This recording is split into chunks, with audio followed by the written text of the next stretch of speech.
Hi everyone. Thanks very much for coming to Atrium today, especially with weather like this. So it's very kind of you to brave the wet weather to come out for these two exhibitions. First of all, I'd like to acknowledge the traditional owners of the land and pay respect to the elders, past, present, and emerging. This is Sophie Dunlop's third solo exhibition with Atrium. So each time is at a different venue. I remember the first time we were at Bondi Junction, and then a couple of years ago it was at Crown Street, Surrey Hills. Now we're at Botany. So, but I think we're going to be staying at Botany for a very long time. So you can mark this address and come back here in a couple of years' time. And so as you know, Sophie is basically based in New McLaren Vale in South Australia. And she's moved there quite a number of years ago. Lovely place where she works from. And she's been doing a lot of work there. So this new body of work is a combination of still life and landscape around the area. And so to open the exhibition, we have someone special. David Van Noonan. He's an artist himself, as you all know, but he's also the president of the Australian Institute of Watercolour, or Australian Watercolour Institute. And he's been very supportive of Australian artists, bringing them to Taiwan and so on, and bringing artists from overseas, having exhibitions here. So he's doing a lot for the arts. And he's known Sophie for quite a while, so I think he's the best person to open the exhibition for Sophie. So I'd like you all to welcome David Van Noonan.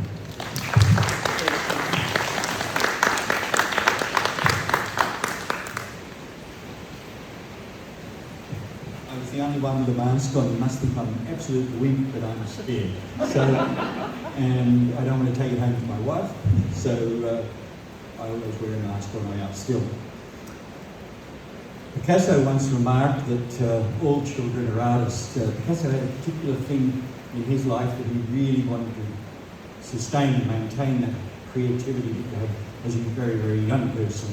And so that the whole concept of how young people thought and created and made paintings and things or art was very, very important to him. And he said that all children are artists. The problem is how to remain an artist when he or she grows up. To remain an artist perhaps posed less of a challenge to Sophie Dunlop, daughter of Brian Dunlop, one of this country's most eminent realist painters, in whose studio and under whose tutelage she began her art practice at an early age. The company of artists, the smell of an oily rag, and the sundry creative clutter that were so familiar to Sophie throughout her childhood now loom large in her own professional life as an adult. The mentoring by her father and his peers, such as Francis Giacomo, as well as her studies at the Lorenzo Medici Art School in Florence, gave her a predilection for the classical tradition that characterises her work.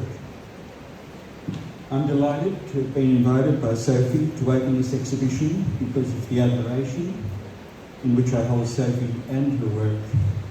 I first met Sophie, I think, pretty sure when she began exhibiting in Australia and internationally, more recently in Taiwan with the Australian Watercolour Institute, of which she has been an esteemed member since 2007. Her membership of the AWI was at the invitation of the late Dr. Peter Pinson, OAM, former president of the Australian Watercolour Institute, an inspirational man of enviable wit and wisdom.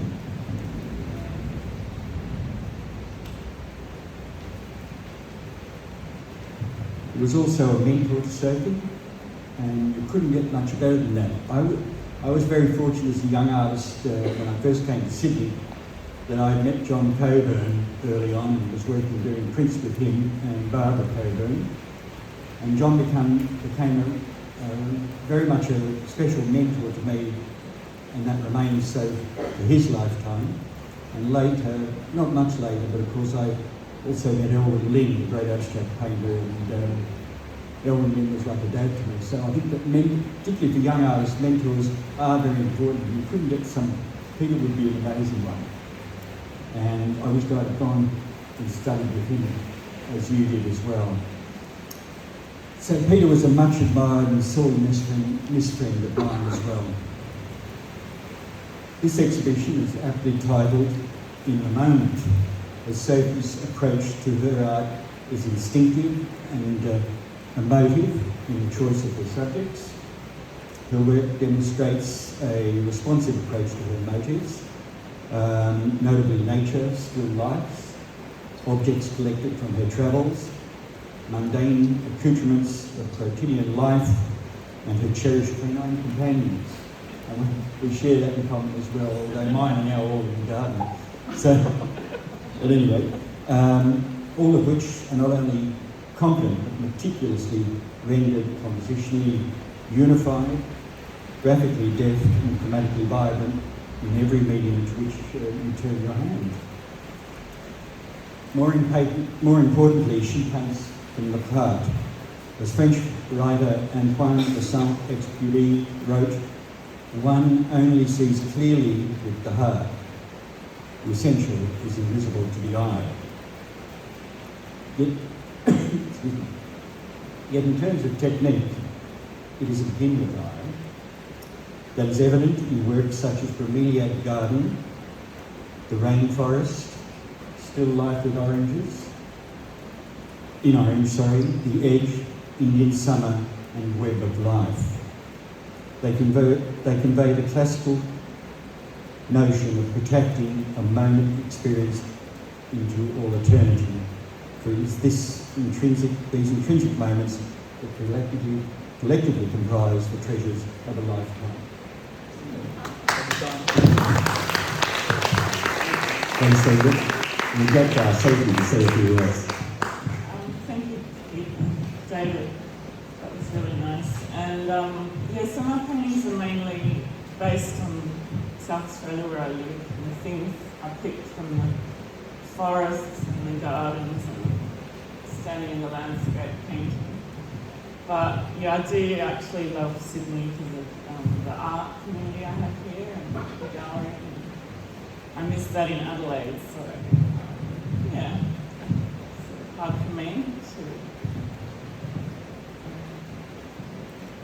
I miss Sydney, so it's nice to be here and have my paintings looking beautiful and your beautiful garden. Thank you. And Peter Pinson was a great mentor for me and got me painting watercolour, which I wouldn't have done otherwise if I hadn't been in the Watercolour Institute. And I really love trying to do watercolour. Thanks, Sophie. Of course, you're welcome back to Sydney anytime you like. So continue to enjoy this exhibition, and we're going to switch over there in a second for our second exhibition opening. Thank you.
Hi everyone, we're back here again. Welcome to our room. And again, I'd like to acknowledge the traditional owners of the land. The second, I just realized I haven't fixed up my video.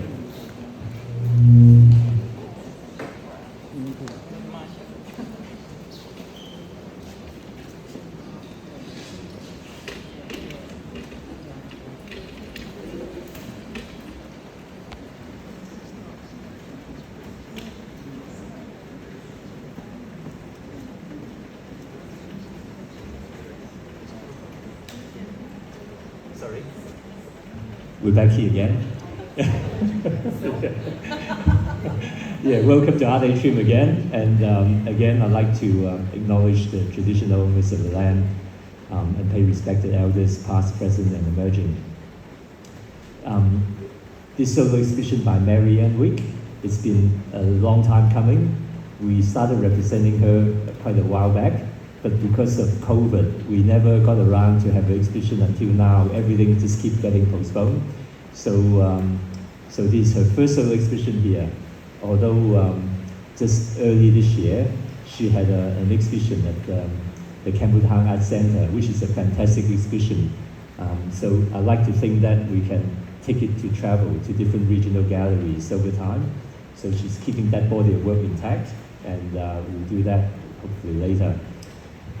Yeah, but Maryanne's work, as you can see, she's got a very interesting style of still life and so on. And I think the best person to talk about her work is Henrik Kollenberg. Henrik, I know Henrik from years ago when he was the curator of watercolor prints or any works on paper at New South Wales Art Gallery. So Henrik himself is also an artist, and so now that he's in retirement, he's actually concentrating a lot more on his own work as well as other things. And I believe that he's got an exhibition, a solo exhibition coming up at Orange Regional Gallery, opening on the 30th of June. So mark that in your diary. You should go to Orange. And I was told that they have a lovely extension. I haven't been there yet. It's a really fantastic gallery. So it's a perfect opportunity to kill two birds with one stone. Go and see the new gallery and also see Henrik's work. So I'd like you all to welcome Henrik Kollenberg. Thank you, Simon. Well, I actually quite like the idea of standing next to a puddle, because often when you think about what you might say, you could wet yourself, but it's all you do, so it won't really matter. I had the embarrassing experience just recently. I just returned from Melbourne last night. Went there for a few days for some work that I wanted to do, and I was involved in. And a friend, Kevin Lincoln, a painter in Melbourne, who I can count as a friend, told me that he's heard me speak. I told him I was going to open an exhibition. He said, "Oh, I've heard you speak at many." He said, "In fact, I have a video of a whole opening address that you gave at an exhibition of his at the Ballarat Art Gallery." And I said, "Oh, really? Who would do that?" And he said, "Oh, my sister did it, and I've got it here." And he just turned it on his phone. And I stood there for about 10 minutes, absolutely fascinated, looking at myself. I've never done that before. And I thought, my God, this fellow won't shut up. Anyway, I might not be quite as easy of speech at this one. I got to know Maryanne fairly recently, really. I didn't know her until I exhibited with a dealer, a gallery in the city. Very nice woman. And it was a still life exhibition. I had added some woodcuts, and there was Maryanne with a few paintings on the wall where there was an element of collage in them. And I liked the work very much. I hadn't even met her then when I was looking at the works. And I think she came over to talk to me. And really since then, pictures stick in the back of your mind. Sometimes you don't know why. Anyway, about, is it 18 months ago or so, she rang me and asked me if I would write something about her work. And a lot of people remember that I was at the gallery. I don't know why, because for me it's a decade ago. I don't give it a thought really anymore. In fact, I don't really like the gallery anymore. It seems to have changed. I don't like the director. I don't like what they're doing. That's fairly common to people that leave a place that they've been in too long. And so I was a bit, I didn't really say that, but I felt like saying, no, I don't do it anymore. So I came up with a brilliant idea on the spot and said, only if I can come and have a look first, and then I'll decide. And she sounded a little bit perplexed when I said that, of course. And so when and so on. And I went on a day that was just like this. It was absolutely pissing with rain. And they met me at Summerhill Station, was it Summerhill? that'll do. The place, Peter had to go around the station, there were trucks everywhere. Anyway, the beauty of it was that going into her house, I expected to walk into a big studio, nice space, lovely light, and she took me into a room that was like a bathroom-sized room, even smaller really, with a few pictures stacked up, and there was another little room opposite that was even smaller, with a few pictures on the wall and a few pictures stacked up. And we started going through them, and I thought they were some of the most beautiful things I've seen for a long time. All of them are still lives, quite different to what I expected. There were elements of what I remembered of the paintings in the gallery I'm talking about, but I found them quite beautiful. And I went away, we had coffee and we had a nice chat about things. She told me a little bit more about herself. But in my mind was forming something or other that I might think of saying about her work. So I went off and I sat down, and usually writing is hard. It's just as hard as trying to make a good drawing or doing anything that's worthwhile. You've got to work at it. And funnily enough, I actually wrote it fairly quickly, which always worries me because then it can't be any damn good. But so I left it for a while and I worked on it a bit further. I didn't change it much, sent it to her, and she seemed quite pleased with it. And that was in fact when she was discussing with Simon when the exhibition would be. I thought it would be fairly quickly. It was 18 months or so ago. And then of course COVID locked us down, and I didn't know when it would happen. So I'm actually very pleased that they're on the wall. It's actually also very nice to see this space, which I've only seen once before, which had much bigger works, to see it with small, intimate works. I didn't think it would work, because it's seemingly a very simple box. But both painters seem to be benefiting. It's got a feeling of intimacy. And yet, what's intimate? There's very little furniture, it's just us and the space. That says a lot about the paintings. So the paintings can draw you in. They're all quiet pictures on both sides of the wall. I'm not allowed to talk about Sophie's work, that's not why I'm here. But I must say, they work together very well. They're very different, but they both let you enter a quiet, private world. And that world is very, very seductive. And I think what I like about Maryanne's work is that there is a mystery in all of them. At first, you don't really, it doesn't matter what they are of. The objects don't really matter. You can be drawn to the shapes of them. And then you're drawn also to the way they've been made.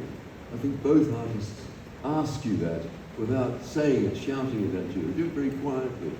So it's a very nice exhibition for me to open. I'm drying up because I want to I want all of them. It's one of those works that, that's a good idea, Jeff. Not a good sign, is it? I don't get nervous, but I'm feeling a bit nervous. Maybe it's just Maryanne standing there. It's like that, that's right. Anyway, what I really want to say was, I went to see the Campbelltown show because in that particular first meeting at home and being asked to write something, I'm reasonably aware of the still life tradition in Western art. It's actually a Dutch invention, and being Dutch, I'm quite proud of the fact that one of the great things they invented wasn't just portraits and landscape, but also still life. The intimate, the private, and the still life allows you to compose.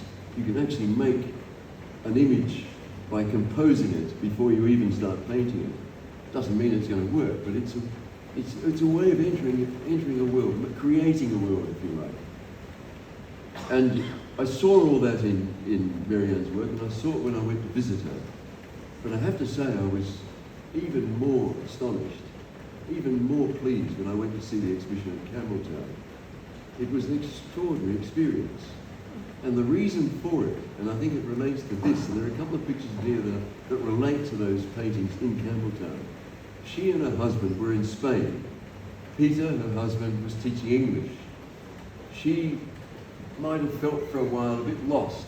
I know when I go to any foreign place, or even one where I was born, if I go to Rotterdam, where I was born, I spend a lot of time feeling out of place. But she very quickly found a way, with her own long interest in archaeological things, in finding Iberian artifacts, bits of things, pieces. And it's funny, we all do this, we go to the beach and we pick up shells. Sometimes we pick up a broken shell, it's not even whole, and you wonder why you do it. And that's the secret, if there is a secret, to Maryanne. She found these things enormously interesting, but she found things like that interesting before.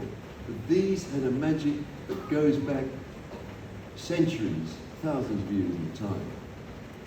And she actually asked, she was in a museum there that had these objects, asked if you could draw and paint in there. Some museums like it, some don't. Some are very well organised to do that. But here they were very rare, very fragile objects. So she met the conservator, who was almost always the person who did everything, could clean them up, hung them up, he was also a painter. And the beautiful thing about that is that she was actually speaking to someone who was really about what was there. It was a human being connected to it, who knew everything about them, knew them physically as well as intellectually, if you like, knew them historically as well as in a personal way, because he was living with them every day. Having been a curator, that's one of the great privileges. If you actually are in a museum, you actually end up handling things you wouldn't let anyone else handle. And you end up with a very close relationship to them, and they're almost like your children. So she actually was getting a bit of this from this man, and she was feeling it herself. She began to paint and draw there, and began to make quite a few paintings. Eventually, they were so astonished there in Spain, in this particular place she was in, that they even offered her a show. She actually had 2 exhibitions over there. Then she came back with them, and well, Spain isn't our home, so it's much harder to show things that are a foreign subject in the place where you've got to sort of sell the idea, if you like. Anyway, she managed to get them on show in Campbelltown, and the Campbelltown people painted the walls, the colour she would like, much smaller space than this, beautiful space, and it was like walking into a chapel. And that's a very nice thing to do. So I saw those paintings as absolutely remarkable. To walk in here and to see the works I saw in her house before they moved to Camden, they're now miles and miles away from her. And I know she hasn't yet got the space she needs to paint in, but I'm sure that will happen. And seeing some of these paintings again, I'm now seeing them in a different light. I now see them through the eyes that I saw them with in that exhibition in Campbelltown. I think I have a better grip of them, and I think they are absolutely wonderful. Thank you. Thanks, Andrew. We get Maryanne to say a few words. Maryanne. Thanks, Sergeant. This is a bit nerve-wracking. Firstly, I'm going to say some thank yous, if that's okay. Hendrik, can't thank you enough. I never thought... I'm very emotional. I never thought when I went to NAS, when I started at the National Arts School as a mature age student 20-something years ago, 1998, that someone like Hendrik Collenberg would be opening a show for me. Never thought it would happen. Thank you. And I love the fact that as painters, we have a lot of similar sensibilities. We're both tonal painters. So I think that's often we've had this discussion before that as artists and painters, you have your own clubs that you're sort of in that naturally happen. And I think we're in a similar club as tonal painters. So, and I absolutely love Hendrik's work as well. So, I also want to thank Simon for inviting me into the gallery. I love being at this gallery. I love the diversity of the artists. I know for some of you it's the first time you've been here before, and you need to come back because you'll see such diversity. The artists they're just really good people, and they do such interesting work, and they come from all cultures and backgrounds, and it's just fabulous feel. So come back more to this gallery and you'll see more. But It's great working with Simon. I love Simon's passion for it. I love his enthusiasm. He's great to work with. He's such a people person, and this guy really makes things happen. Like, I mean, it's just astounding, you know, it really is. And I really love working here. Now, I'm just going to thank all of you for coming today. I think you're nuts. It's mental, you know, and we just thought we'd be the only ones here today. So I cannot be more thrilled that you all made such a massive effort to get here. And Sophie, I'm sure you feel the same way. We're just gobsmacked. It's really good of you. And I also very much like to thank my family, my friends, and very much my husband, Peter. He's always there to support me. And thanks to him, we've done some amazing things in our life. And, you know, going to places like Korea and Spain and living there, doing some really odd stuff. And it's all reflected back in my work, and I can't thank you enough for creating those opportunities. Anyway, so thanks, guys. Thank you very much for coming today. Thank you. Thanks, Maryanne. So, continue the conversation with both Maryanne and Sophie, and also with Henrik and David. Thank you for coming again, and have a drink and enjoy the show. Thank you.